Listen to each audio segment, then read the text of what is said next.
में 27 साल बाद आखिरकार बीजेपी का जो सूखा था वो खत्म हो गया। 1993 में पहली बार सरकार बनाई थी। उसके बाद लगातार जद्दोजहद सरकार बनाने की दिल्ली में जरूर की, लेकिन पहले 15 साल शीला दीक्षित ने पैर जमने नहीं दिए।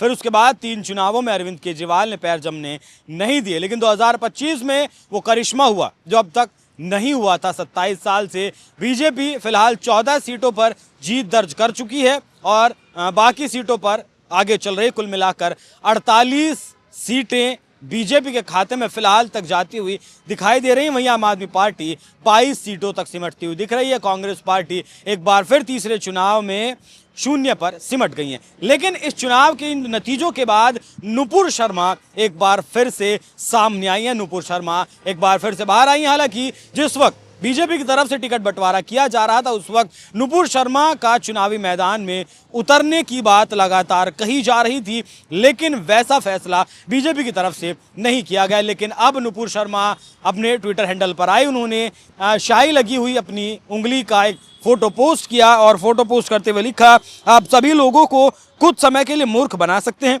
कुछ लोगों को हर समय मूर्ख बना सकते हैं, लेकिन आप सभी लोगों को हर समय मूर्ख नहीं बना सकते हैं। मतलब नुपुर शर्मा ने सीधे तौर पर कहा है कि जिस तरीके से 10 साल आपने जनता को गुमराह किया, ऐसा इशारा किया, उसके बाद अब जनता उन जो आपने गुमराह किया है उसे समझ गई है और वैसा काम आगे चलने वाला नहीं है। वहीं केंद्रीय गृह मंत्री अमित शाह के ट्वीट को भी रीट्वीट नुपुर शर्मा ने किया है।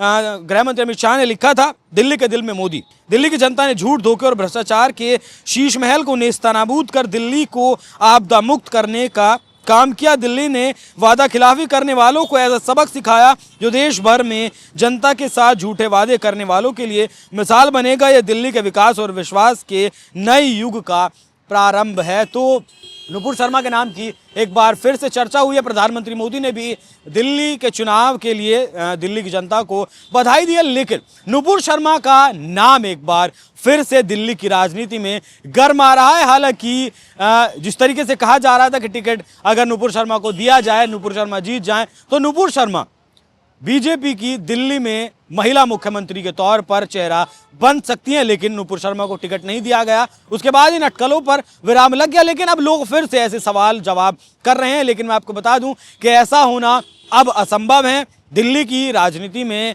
नुपुर शर्मा बैकडोर, पर्दे के पीछे से जरूर एक्टिव रह सकती हैं, लेकिन सामने से वो इस तरीके से एक्टिव नहीं रहे, क्योंकि विधानसभा के बाद विधान परिषद जैसी कोई बात दिल्ली में नहीं होती कि आप यहाँ से चुनकर नहीं तो फिर यहाँ से नॉमिनेट होकर आप विधानसभा में, विधान परिषद में पहुँच सकते हैं। तो आपको ये तो क्लियर कर दूँ कि नुपुर शर्मा दिल्ली की राजनीति में एक्टिव तौर पर नहीं आ पाएंगे। हालांकि 2 साल पहले तक नुपुर शर्मा बीजेपी की राष्ट्रीय प्रवक्ता हुआ करती थी, लेकिन पैगंबर मोहम्मद पर एक टिप्पणी को लेकर देश ही नहीं दुनिया भर में इस्लामिक देशों में नुपुर शर्मा का विरोध हुआ था, जिसके बाद से बीजेपी ने राष्ट्रीय प्रवक्ता के पद से उन्हें हटा दिया और पार्टी की प्राथमिक सदस्यता भी उनकी रद्द कर दी थी। तो नुपुर शर्मा के नाम को लेकर दिल्ली में गर्माहट बहुत। अब देखना दिलचस्प होगा कि क्या दिल्ली की राजनीति में एक्टिव तौर पर नुपुर शर्मा आ सकती हैं या नहीं। आपकी क्या राय है? क्या नुपुर शर्मा दिल्ली की एक्टिव राजनीति में आनी चाहिए या नहीं? अपनी राय हमें कमेंट कर जरूर बताइएगा। नमस्कार।